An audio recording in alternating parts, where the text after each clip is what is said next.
buat rekan media, ini kami di sini mengadakan press conference ya. Jadi ini kawan saya lama namanya Natulus Bangun. Ini pengacara lama juga. Jadi kita pengacara lama zaman dulu punya.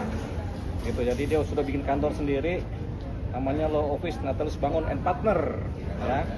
Nah, ini dia menangani perkara Bu Hera ya.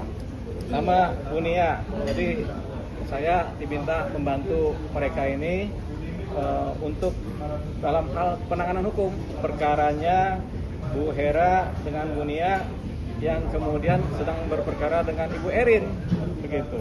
Jadi itu tadi, jadi saya diberikan kuasa oleh Bu Hera ya sama Bunia untuk mendampingi beliau-beliau ini dalam penanganan perkara yang terkait dengan persoalan dengan Ibu Erin ini ya.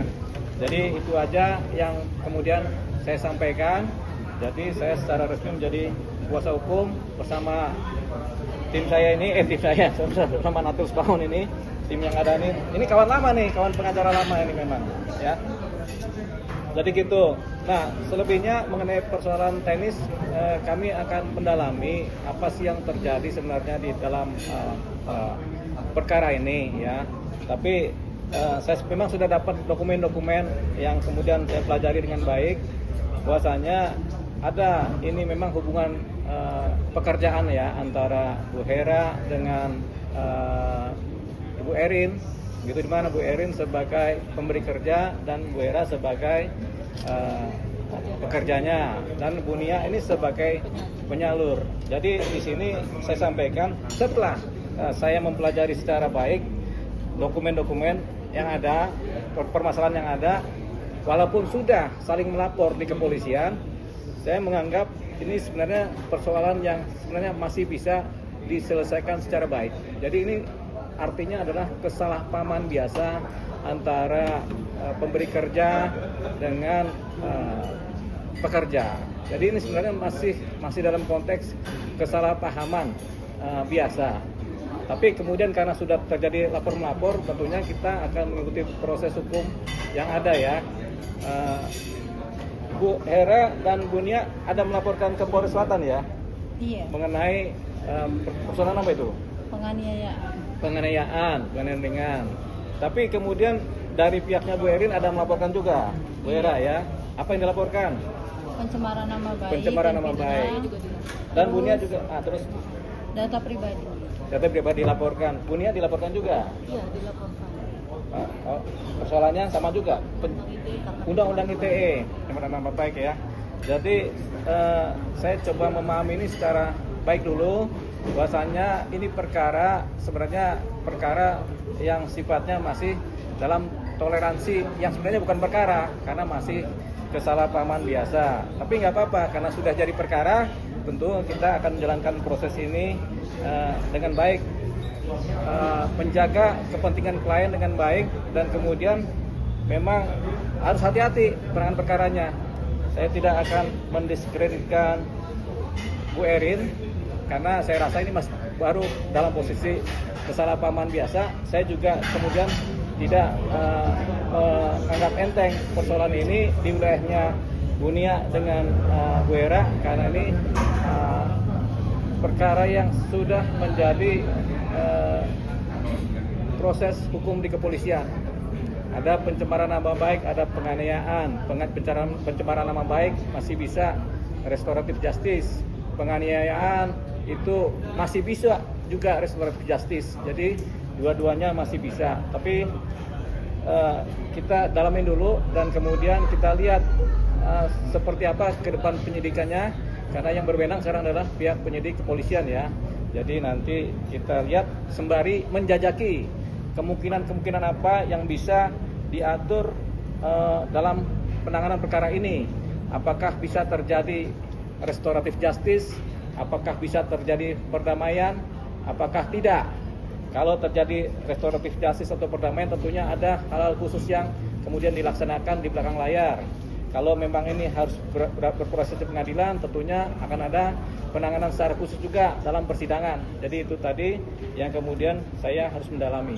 Tapi di sini saya tidak bicara substansi, saya juga tidak bicara untuk menafikan seseorang atau menjelekan seseorang. Saya anggap semuanya adalah baik-baik saja, baik di wilayahnya Bu Erin, baik di wilayahnya Bu Hera dan Bu Nia, karena memang sebenarnya mereka ini semuanya dalam suatu konteks hubungan sosial dan hubungan kerja. Jadi masih bisa kita toleransi ke depannya seperti apa. Mudah-mudahan bisa gitu. Jadi dari saya itu aja. Nanti teman-teman kalau mau ada pertanyaan silakan. Tapi ini ada kuasa. Ini kuasanya ada, saya dimasukkan di sini sebagai salah satu tim kuasa hukum juga.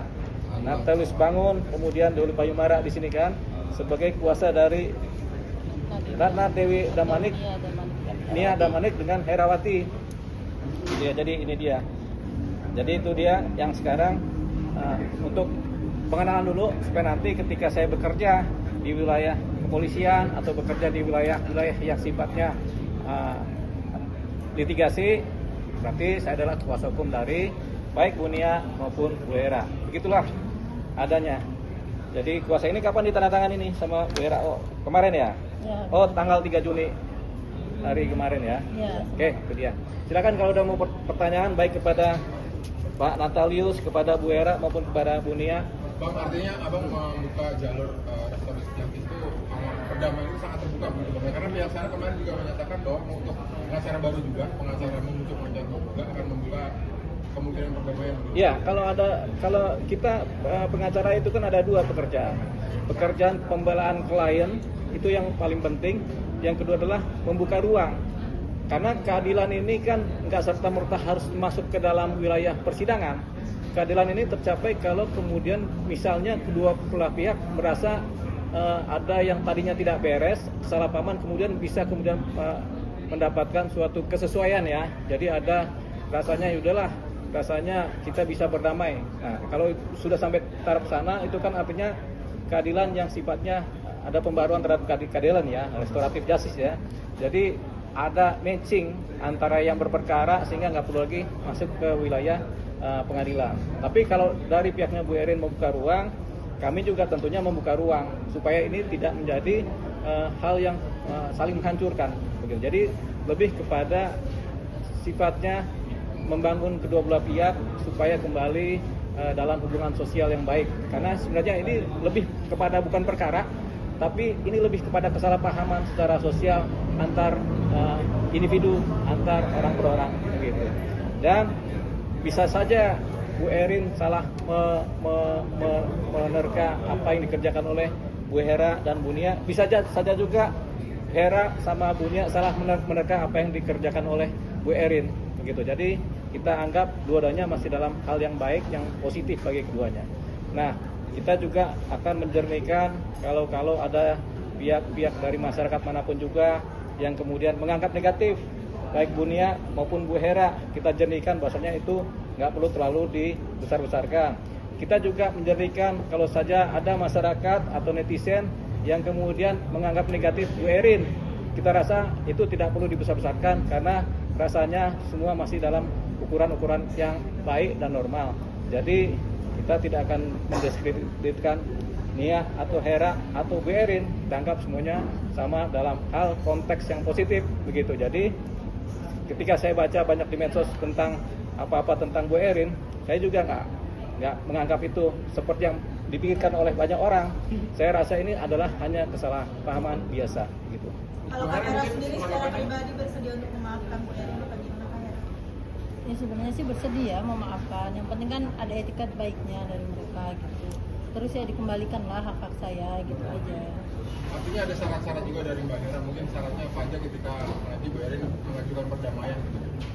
Ya, saya mintanya haknya saya kayak handphone, gaji, yang 28 hari gitu sama baju saya, koper saya kan masih ada di sana semua. Permintaan maaf juga mungkin?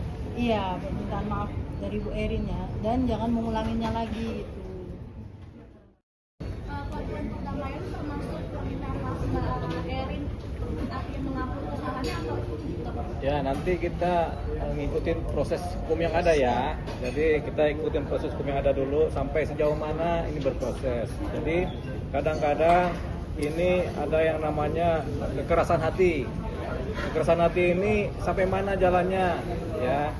Ada yang lembut hati, ya. Jadi kita harapkan nanti yang kekerasan hati baik di wilayahnya Bu Nia, Bu Era maupun wilayahnya Bu Erin akan kemudian berkurang, akhirnya kemudian timbul yang namanya kesiapan menerima keadaan masing-masing, begitu. Jadi itu tadi.